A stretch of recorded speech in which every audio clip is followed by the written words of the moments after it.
Hey, what's going on, ladies and gents? It is Jake here, and today I wanted to talk to you guys about a report that has come out, some news, if you will, regarding how the supposed Flash game that was in development was seemingly scrapped due to the 2023 Flash film bombing at the box office. Now, I want to break all this down and determine what exactly this means. I am going to be referencing an article from comicbook.com throughout this video that I will leave linked in the description for anyone that wants to read it. And let's go ahead and get into this. So the article describes how DC's AAA gaming efforts have been largely Batman-centered over the last number of years, and then they bring up certain exceptions such as DC Universe Online and Suicide Squad Kill the Justice League, which they list as a technical Arkham spinoff. They also bring up the Wonder Woman game that is still currently stuck in development hell, that has been reworked time and time again, and they also bring up the supposed canceled Flash game. And this report is coming from Bloomberg's Jason Schreier, who has definitely gotten things right in the past, so he does have credibility, but I want to go ahead and break down these statements and see if we can get to the meat of them. So, Schreier says that the Flash game was in works at WB Montreal, who was of course the studio that brought Batman Arkham Origins and Gotham Knights.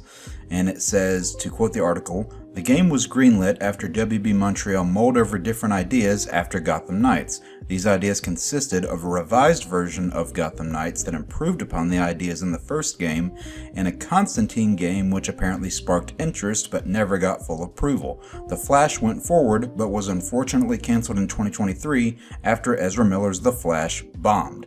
Now, the Constantine game is a topic for another day. I don't want to go too far down that rabbit hole, although I definitely would be interested in making a video on it if you guys would be interested in seeing that. And then it goes on to list the myriad of reasons that the Flash film bombed, including the controversies with the main actor, the confusing multiverse, the upcoming reboot that the audience already knew was happening, as well as just the film's quality overall. Now, it goes on to list that The Flash had just concluded a very successful decade of run on TV around this same time, which is actually a pretty crazy timeline when you look at it, because during the second episode of The Flash's TV show all the way back in 2014, Ezra Miller was cast as The Flash for the DCEU during that same week, and then the film didn't come out until a few weeks after the show ended its 9th and final season.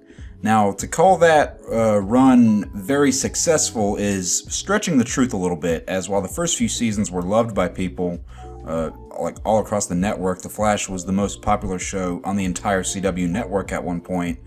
The praise and buzz from the general public started dying as early as season 4, and especially by the time it got to the last few seasons, people were just dunking on the show left and right, and a lot of people were especially dissatisfied with its final season, and in particular its final episode. And it brings up that, you know, they didn't list the ending of the show as a failure, but more the film as a failure, and claims that WB likely misinterpreted the film's failure as a disinterest for the speedster. And there were some reports that came out a while ago that the director of the film, Andy Muschietti, who is at the helm for the Brave and the Bold project in the DCU, claimed that the film failed because there was just a lack of interest in the Flash as a character. And I think there's more to that statement, because there's a lot of people that love the Flash's character. The reason for a film even being in demand at all was because the show was as popular as it was. Now, there wasn't as much interest for that specific version of The Flash in the DCEU as there was with, say, Grant Gustin's version, or even other versions of the character like the DC AMU one, or just various other versions of the character. There was not as big of an interest for Ezra Miller's take on the character beyond the very toxic group of Snyder cultists that just swore by that interpretation of the character and that it could do no wrong. And this article is kind of linking the cancellation of the video game to the 2023 film's failure. And this doesn't really make sense to me, because if a popular movie, or if a popular character has a movie that doesn't do good, and I'm just using this as an example here because I think it actually applies very well. Take the Suicide Squad game that just came out last year. A lot of people did not like that game. It has there were a myriad of problems with it. People have been very, very vocal of their criticisms for that game. But the two Suicide Squad theatrical films, one that released in 2016 and one that released in 2021, both of those films were considered box office bomb. Now, granted, the latter film did release during a pandemic, so that was definitely a factor in it, but what equally hurt its box office was that it released to streaming the very same day that it released in theaters, which just kind of dissuaded a lot of people from going to the theater and paying X amount of dollars for a ticket when they could just see it from the comfort of their own couch. Now, if two Suicide Squad films came out in a 5-year period, and that wasn't enough incentive to cancel a Suicide Squad game, it's not exactly clear how one Flash film comes out, bombs at the box office, and then people assume that the Flash is just not an interesting character and people don't really care. Because, as I said, even though the show had it had the last few seasons that were not exactly great, there were so many Flash fans in the early seasons of the show. People were clamoring for Grant Gustin to be the Flash in the films, which is, again, conversation for another day. But the Flash as a character definitely had fans, not to the same level as somebody like, Batman and Superman, obviously, but there were still fans of the character, and them tying the cancellation of the game to the film's failure, again, doesn't really make much sense. It doesn't make much logical sense. And another example I'll bring up is that, the Gotham Knights game, the one that came out from Montreal, and this is what I find particularly funny, is that when the Gotham Knights game was coming out, the Gotham Knights show of the same name that was releasing on the CW, completely different continuity, completely different characters, but WB Montreal actually made an official statement saying that there was no official, that there was no correlation between the two whatsoever. And you look at the two products for more than 5 seconds and you're able to easily determine that. So just because that show was essentially dead on arrival, it was being hammered to bits before it released, that didn't prevent the game from being canceled. Now, granted, that game was a lot closer to development, so it's likely a different scenario there. But tying the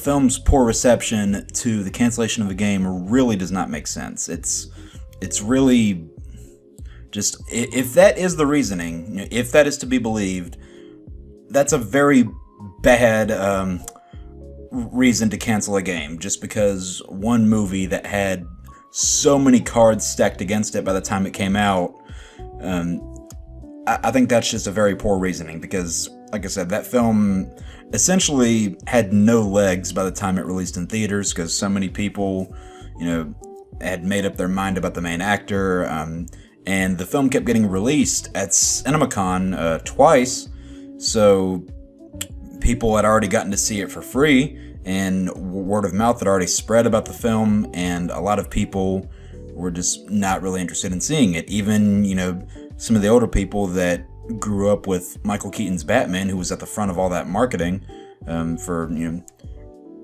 were some obvious reasons for that, but even all of those fans weren't convinced to go see the film, or at least not to go pay money to go see it in a theater. A lot of them, when they eventually did see it, they just waited for it to come to streaming. So, yeah, I think if that is their reasoning, which, again, whether that's to be believed or not is kind of a different question, I think that's a very, very bad basis to form that decision on, just because one film that was essentially mangled to bits and had no legs, you're using that as cancellation for a game that wasn't going to be in the same continuity, of course, there weren't any games related to DCEU projects. Now, that is something that James Gunn is supposedly going to be doing a little differently, as he has expressed interest in creating, these video games based on his new DCU. It's unclear whether or not any projects have been greenlit as far as that goes, but and there's even been some theories that the Wonder Woman game has been or is currently being reworked to be part of that new DCU, but those are just currently rumors and theories and people speculating right now. But yeah, I think it is very disappointing that there was a Flash game in development that has, of course, now ceased to exist. As a pretty big fan of the Flash myself, I do love the character, whether it's Barry or Wally. Those are just the two most prevalent ones. If that really is the true reason why the game was axed, I think that's really, really stupid.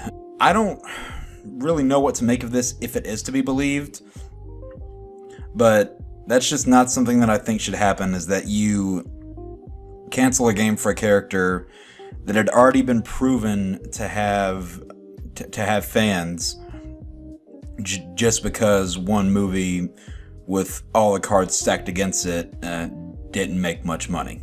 Because, like I said, the audiences knew the reboot was happening, so most of the DC films of 2023, they were essentially told ahead of time that they wouldn't matter, so they felt no reason to go see The Flash, as well as films like Shazam! Fury of the Gods and Aquaman The Lost Kingdom. Blue Beetle's a bit of a different situation, but yeah, regardless. So what do you guys think of this? Are you upset that the Flash game was canceled? Do you think that they made the right move canceling it because of the film's popularity? Do you think it was because of the film's, not popularity, sorry, the film bombing? Do you think it was the right move for them to cancel it? Do you think it was a bad idea? What would you have wanted a Flash game to look like from WB Montreal? Do you guys have another idea for a Flash game that you would want to see another studio tackle? Let me know in the comments. I'm curious to see what you guys think. This was, this was kind of an off-the-cuff video. I didn't have a script or anything. I just kind of wanted to get some thoughts out and make some comparisons to other different forms of Flash media as to, I guess make a little bit of a showcase that the character does in fact have fans. So I think people definitely would have been very interested in the idea of a Flash game were it to have seen the light of day.